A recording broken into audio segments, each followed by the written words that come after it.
이번엔 글로벌 특파원 리포트 시간입니다. 홍콩 현지의 생생한 분위기, 오리엔탈 패트놀 파이낸셜 그룹 가오싱 파트너와 얘기 나눠보겠습니다. 자, 먼저 전일 마감한 홍콩 증시 상황부터 짚어주시죠. 네, 어제 항생 지수가 83포인트, 0.4% 상승하였으며 19,840포인트로 마감하였습니다. 거래 금액은 971억 홍콩 달러였습니다. 항생 과기 지수도 10포인트, 0.3% 하락했고 중국 기업 중심의 에지 지수는 0.32% 상승했습니다. 보험주들이 1분기 실적이 대폭 예상 상회하면서 주가도 대폭 상승했습니다. 중국 핑안 9%, 신화보험 5.26%, 중국 인수 5.14%, 중국 태보 4.68% 상승했습니다. 그리고 의약 바이오주들도 일제히 상승했고 특히 중약제 회사들이 많이 상승했죠. 화윤의약 10.54%, 공성당 4.73%, 그리고 바이윤샨이 4.28% 상승했습니다. 그리고 중국 국내 금 소비량이 작년 대비 12% 상승했다는 소식에 차이나 골드 인터내셔널 등 황금 관련 종목도 상승했습니다.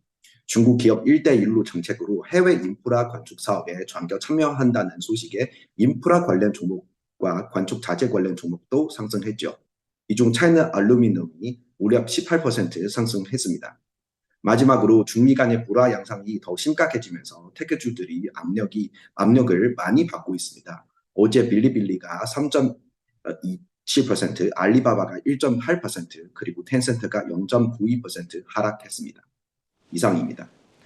네, 홍콩 증시 마감 상황 체크해봤습니다. 여기에 또 최근 들어서 미국이 이 SEC를 필두로 암호화폐 시장 규제 강화에 나서자 관련 기업들이 이탈을 하고 있거든요. 이렇게 이탈한 기업들이 홍콩으로 유입되진 않을까 이런 전망들이 나오고 있는데 이 부분도 짚어주시죠.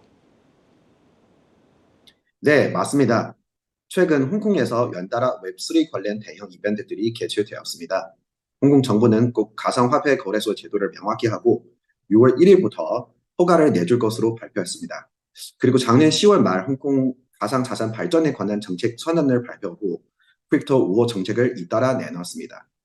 웹3 관련 행사에만 예산 5천만 달러, 한화 90억 정도를 책정하고 있고 향후 3년 내에 1,000개 웹3 스타트업을 유치를 목표로 관련 보조금 5억 홍콩 달러, 즉 한화 900억을 지급하기로 하였습니다.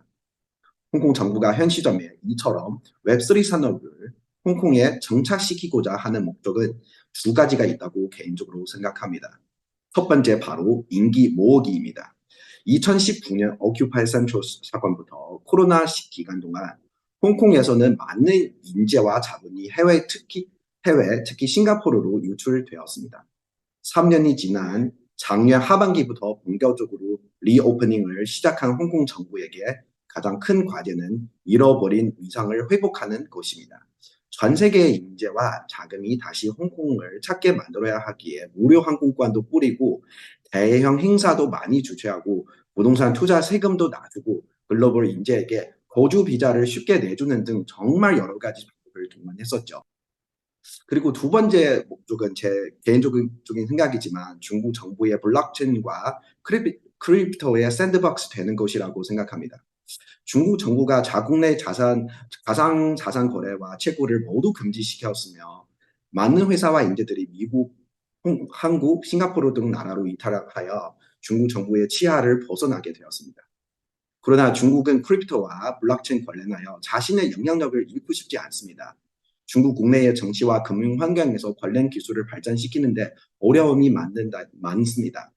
반면 금융산업이 발달된 홍콩은 중국 본토와 일국양제라는 별도의 법률 시스템을 가지고 있기 때문에 중국 정부의 영향과 안내도 있습니다. 홍콩에서 관련 산업을 키우면 중국 정부 입장에서는 당사이드도 프로텍트 할 수 있고 업사이드도 노릴 수 있는 일석이조의 효과를 얻을 수 있을 것입니다. 그러나 웹3 관련 종사자들이 예전에 크립토의 야만 시대에서처럼 홍콩에서 아무런 규제 없이 쉽게 떼돈 벌 수 있다고 기대하면 큰 오산일 것이라고 저는 생각합니다. 홍콩 정부는 웹3 산업의 육성 전략의 기조는 적당한 감독 아래에 창조성 발전이라고 설정했기 때문에 관련 회사들은 홍콩에서 반드시 라이선스를 취득하고 제도가 안내서 사업을 영위해야 합니다. KYC, AML 등传统금융시장에서 안정성을 보장해주는 제도를 적용될 것이라고 예상합니다. 실제로 홍콩 금융감도당국인 SFC가 DeFi, 즉 Decentralized Finance 산업도 감독 대상이 된다고 발표하기도 했습니다. 종합적으로 보면 홍콩 입장에서도 좋고 이 시기에 갈 곳을 잃은 웹3 종사자들한테도 좋은 상황이라고 저는 생각합니다. 지금까지 홍콩에서 가오싱이었습니다.